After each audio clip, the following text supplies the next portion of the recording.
ইত্তেফাকের অফিসিয়াল ফেসবুকে আপনাদের স্বাগত। এই মুহূর্তে অবস্থান করছি জাতীয় মসজিদ বাইতুল মোকাররমের উত্তর গেটে। আপনারা দেখতে পাচ্ছেন ইসলামী আন্দোলন বাংলাদেশের মহাসমাবেশ অনুষ্ঠিত হচ্ছে এবং এখানে ইসলামী আন্দোলন বাংলাদেশের পীর সাহেব চরমনাই সহ অন্যান্য যারা নেতৃবৃন্দ রয়েছেন তারা কিন্তু আসলে উপস্থিত রয়েছেন এবং হাজারো নেতা কর্মী কিন্তু আসলে এই মুহূর্তে বাইতুল মোকাররমের উত্তর গেটে অবস্থান করছেন। আপনারা জানেন যে 5 আগস্টে যে সরকার পতন হয় তারপর কিন্তু তারা আসলে বড় সমাবেশের ঘোষণা দেয় এবং তারই ধারাবাহিকতায় তারা কিন্তু আসলে এই সমাবেশের ডাক দেয় এবং আজ কিন্তু সেই সমাবেশ কার্যক্রম চলছে। আপনারা দেখতে পাচ্ছেন হাজারো নেতাকর্মী কিন্তু আসলে এই সমাবেশে আসছেন এবং হাজারো হাজারো নেতাকর্মী এই উত্তর গেট থেকে শুরু করে পল্টন মোড় হয়ে প্রেস ক্লাব ওদিকে আলরাজি ভবন পর্যন্ত কিন্তু আসলে ছড়িয়ে গেছে। আমি যদি আপনার একটু জুম করে দেখানোর চেষ্টা করি, এখানে কিন্তু আসলে পুরো রাস্তাটাই অর্থাৎ বাইতুল মোকাররমের উত্তর গেটের যে রাস্তা দুটি রয়েছে সেই দুটি রাস্তায় কিন্তু আসলে বন্ধ হয়ে গিয়েছে, কারণ এখানে যারা ইসলামী আন্দোলনের নেতা কর্মী পাশাপাশি কর্মী যারা রয়েছেন তারা কিন্তু আসলে এখানে অবস্থান করছেন। আমি যদি আপনাদের দেখানোর চেষ্টা করি, আপনারা দেখতে পাচ্ছেন লাখের পরিমাণ আসলে কর্মী যারা রয়েছেন তারা কিন্তু দেশের বিভিন্ন প্রান্ত থেকে এখানে এসে উপস্থিত হয়েছেন এবং ইসলামী আন্দোলন বাংলাদেশের নেতৃবৃন্দ এবং যারা নেতাকর্মী রয়েছেন তারা কিন্তু আসলে এখানে অবস্থান করছেন। আপনারা দেখতে পাচ্ছেন পীর সাহেব চরমনায় কিন্তু আসলে অবস্থান করছেন এই জায়গাটিতে এবং ইসলামী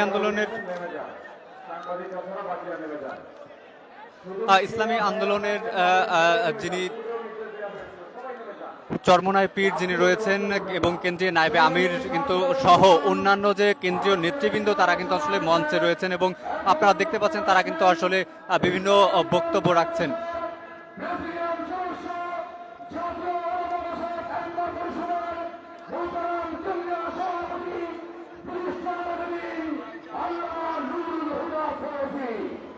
এবং ইসলামী আন্দোলনের কেন্দ্রীয় যে নেতৃবৃন্দ রয়েছেন তারা কিন্তু আসলে বক্তব্য রাখছেন। এছাড়া আমি যদি আপনাদের দেখানোর চেষ্টা করি, এখানে কিন্তু আসলে ইসলামী আন্দোলন বাংলাদেশের কেন্দ্রীয় নেতৃবৃন্দ যারা রয়েছেন তাছাড়া নায়েবে আমির সহ ইসলামী আন্দোলন বাংলাদেশের পীর সাহেব চরমনায় তিনিও কিন্তু আসলে মঞ্চে উপবিষ্ট রয়েছেন, আপনারা দেখতে পাচ্ছেন। এবং এই মুহূর্তে আমি যদি আপনাদের দেখাই, হাজারের অধিক নেতৃবৃন্দ কর্মী সমাগমের কিন্তু আসলে এখানে হয়েছে। হাজার অধিক নেতা কর্মী এখানে অবস্থান করছেন, আপনারা দেখতে পাচ্ছেন। আপনারা একটু বসে যান।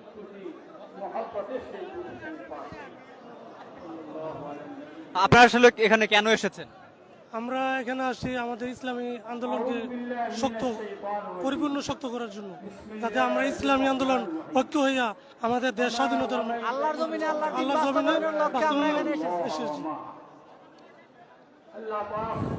দর্শক, আপনারা দেখতে পাচ্ছেন হাজারের অধিক লাখো জনতার কিন্তু আসলে সমাগম এই জায়গাটিতে ঘটেছে, অর্থাৎ কেন্দ্রীয় জামে মসজিদ বাইতুল মোকাররমের উত্তর গেট সংলগ্ন যে রাস্তাটি রয়েছে সেই রাস্তার দুপাশ কিন্তু আসলে ব্লক করা হয়েছে এবং দুপাশে হাজারো হাজারো কর্মী কিন্তু আসলে এখানে অবস্থান করছেন, তারা এখানে অবস্থান করছেন এবং কেন্দ্রীয় যে নেতৃবৃন্দ রয়েছেন তারা আসলে মঞ্চে উপবিষ্ট রয়েছেন এবং নায়েবে আমির সহ অন্যান্য যেই নেতৃবৃন্দ রয়েছেন, সিনিয়র নায়েবে আমির সহ অন্যান্য যারা রয়েছেন তারাও কিন্তু এই জায়গাটিতে অবস্থান করছেন এবং স্বেচ্ছাসেবক যারা রয়েছেন তারা আসলে জায়গাটিকে আসলে কন্ট্রোল করার চেষ্টা করছেন।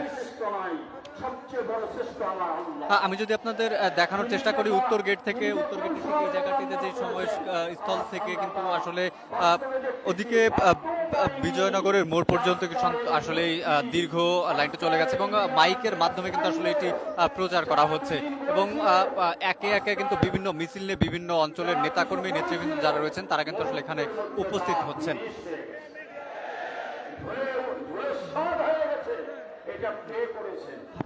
আপনারা দেখতে পাচ্ছেন হাজারের যারা রয়েছেন তারা কিন্তু, আমি আরো দু একজনের সাথে কথা বলার চেষ্টা করব। আপনার এখানে কেন এসেছেন? 9 দফা দাবিতে, 9 দফা আন্দোলনে। 9 দফা কি একটু জানাবেন? 9 দফা যেমন সরকার গঠন। 9টা দফার জন্য তো আপনারা এসেছেন, সেই 9 দফাগুলো একটু কি বলবেন আমাকে? এটা বিশ্ব বজরের মাধ্যমে জানানো হবে। এখনো কি 9 দফা ঘোষণা করা হয় নাই? যেমনটা জানেন যে তারা বলছেন আসলে 9 দফার জন্য তারা এসেছেন, কিন্তু তারা সঠিকভাবে বলতে পারছে না কোন 9 দফার জন্য তারা আসলে এসেছেন এবং আপনারা দেখতে পাচ্ছেন এখানে হাজারের অধিক জনতা, অর্থাৎ প্রায় একাধিক জায়গায় কিন্তু আসলে যানজট হয়েছে, যার ফলশ্রুতিতে আপনারা দেখতে পাচ্ছেন যে এই সমাবেশে যুক্ত হয়েছেন। এবং আপনারা জানেন যে ইসলামী আন্দোলন বাংলাদেশ এটি বাংলাদেশের রাজনৈতিক দল যারা ধর্মভিত্তিক রাজনীতি করে থাকেন এবং আপনারা দেখতে পাচ্ছেন তারা তাদের যে পূর্ব নির্ধারিত ঘোষণা দেওয়ার ফলে ঘোষণা দেয় এবং সেই ঘোষণার ফলে বাইতুল মোকাররম যে জাতীয় মসজিদ, সেই জাতীয় মসজিদের উত্তর গেটে তারা তাদের কর্মসূচি পালন করে। দর্শক, এই ছিল ইসলামী আন্দোলন বাংলাদেশের উত্তর গেট থেকে সর্বশেষ পরিস্থিতি।